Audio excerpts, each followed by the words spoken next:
Welcome back to a Fifth of Jack Gaming. Today we're jumping over to the Magic the Gathering world, specifically Brawl, where Wizards of the Coast came out with these Brawl decks. We're going to go over the Esper/Faerie one, so we're going to be having a Lula the Artful Provocateur. Costs 1, a white, a blue, and a black. Flying Death Touch Lifelink. Other creatures you control with flying get +1/+0, and whenever you cast an artifact or an enchantment spell, you get a 1/1 blue fairy token with flying. Has a 2/3 body. Alright, let's go, guys.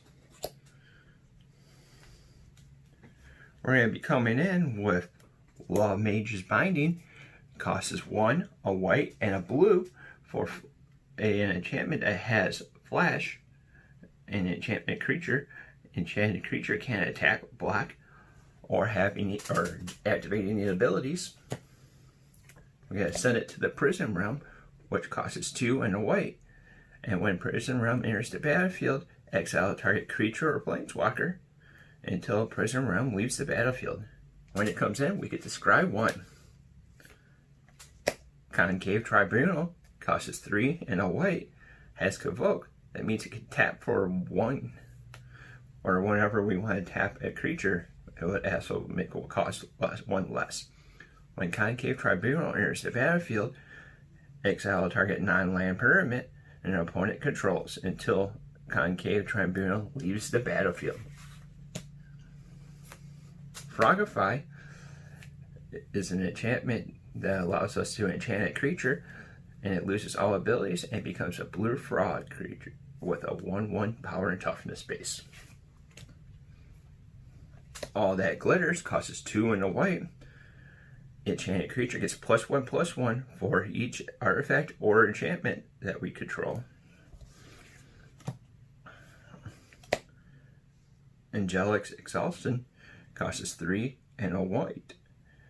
Whenever a creature you attacks alone, it gets +X/+X until end of turn, where X is the number of creatures you control. And the last enchantment is Smothering Tides, the most irritating one out of the bunch. Costs 3, a white, and whenever an opponent draws a card, that player may pay 2. If that player doesn't, you may create a colorless treasure artifact token with tap, sacrifice it, and add any 1 mana to your mana pool. You paying 2 for that? That's a common thing with that guy. We're going to jump over to the land base, where we have 6 planes,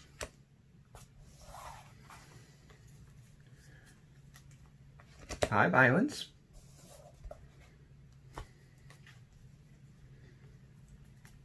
and 4 swamps to knock out the basics.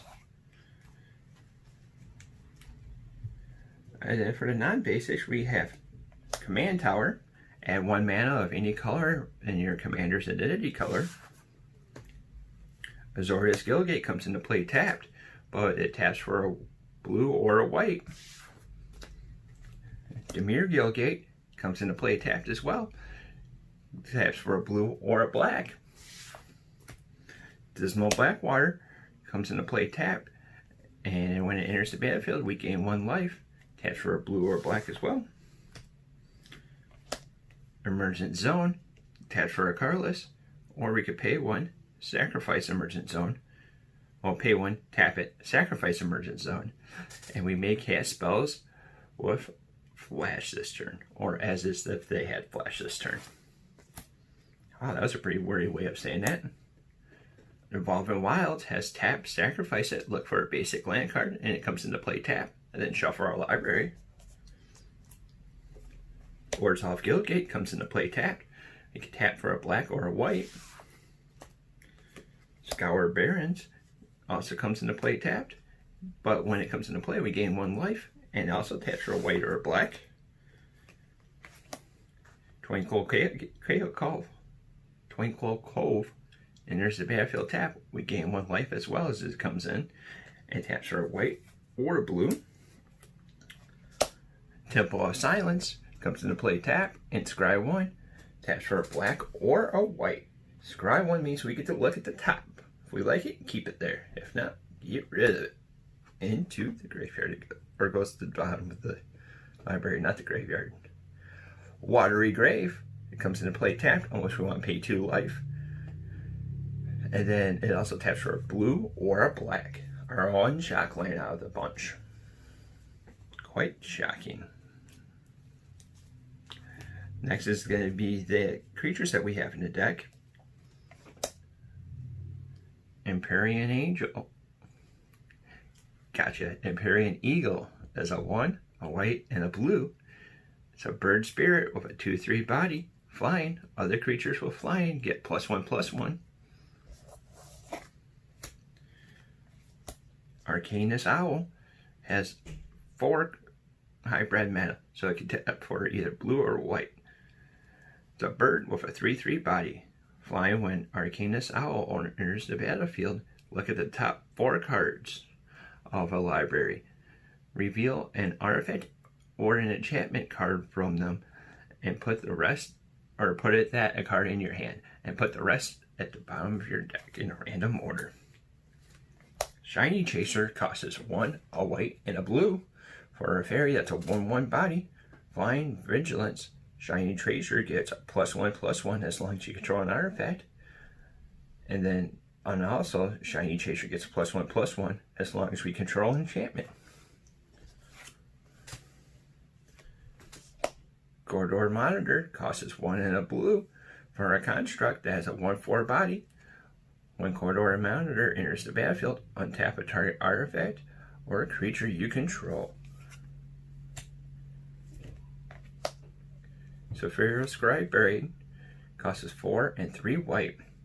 You may pay 1 white and tap 4 untap creatures with flying rather than paying the mana cost.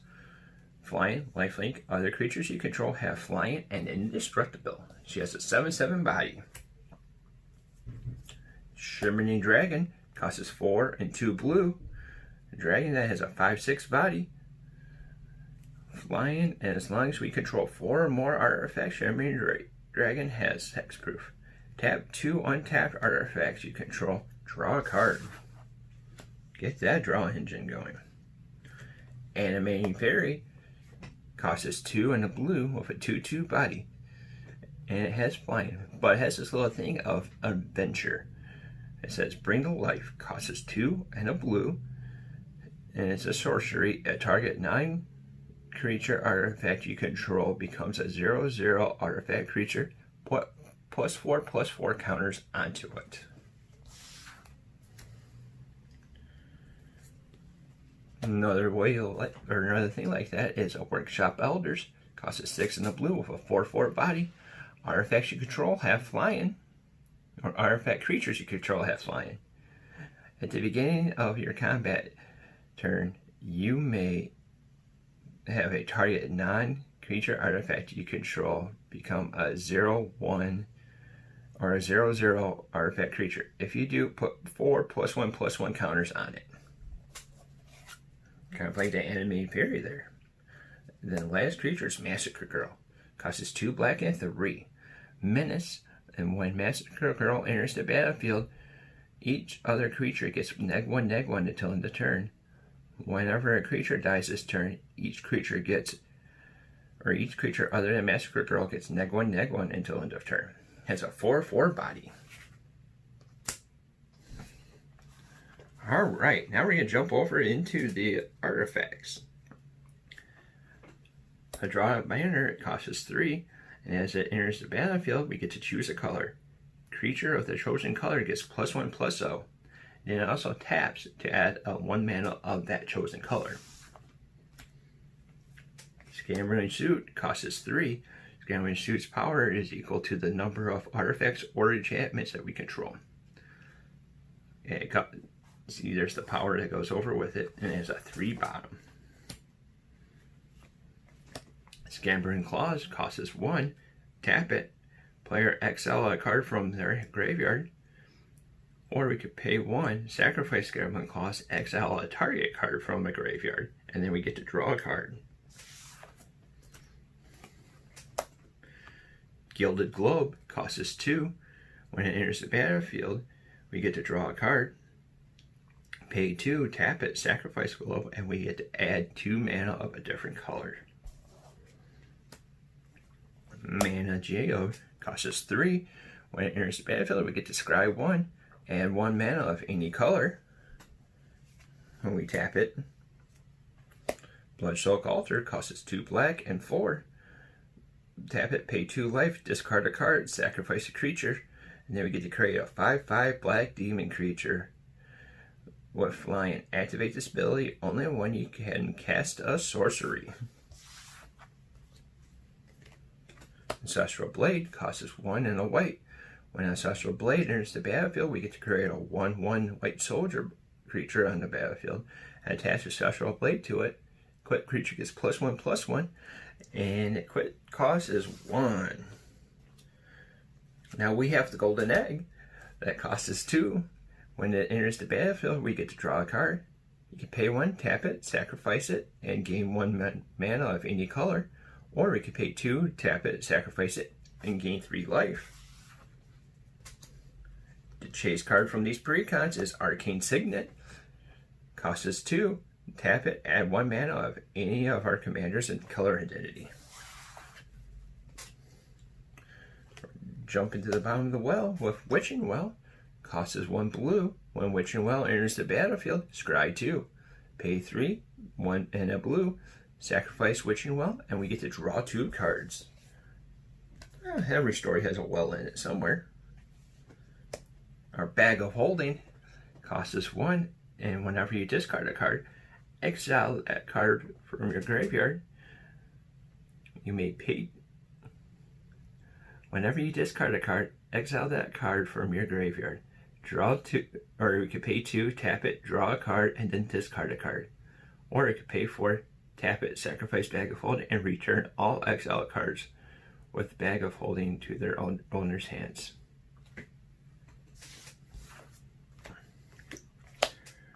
Mace of the Variant costs us 2 and a white. It's an equipment, and it gets a +1/+1 for each charge counter on it, and it has vigilance. That's what the equipped creature ends up getting. Whenever a creature enters the battlefield, put a charge counter on it. Has an equipped cost of 3. Now we're jumping over to the instants. Chemiker's Insight costs us 3 and a blue. We get to draw 2 cards. Then it has this little thing called Jumpstart, where we'll be able to play it from our graveyard by discarding a card from our hand, but then we exile it afterwards. Mortify costs us 1, a white, and a black. We destroy a target creature or enchantment. Banish into Fable costs us 4, a white, and a blue. When you cast this spell from your hand, copy it. If you control an artifact, then copy it if you control an enchantment. You may choose new targets for the copies. Return a non-land permanent to its owner's hands. You create a 2/2 white knight creature token with vigilance. And our final 2 cards are going to be our sorceries. Wings of Word costs us 2 and a blue. And it costs us 1 less if we have a flying creature. Draw 2 cards. And Kaya's Wrath costs us 2 white, and 2 black. Destroy all creatures. You gain life equal to the number of creatures you control that were destroyed this way. And that's the deck. What do you think of it? What would you do to it? Any kind of upgrades you would suggest? Put it down in the comments down below. If you're liking the content that we're putting out, like, subscribe, and hit that little bell icon to be notified about any of our future content. Till next time, see you later.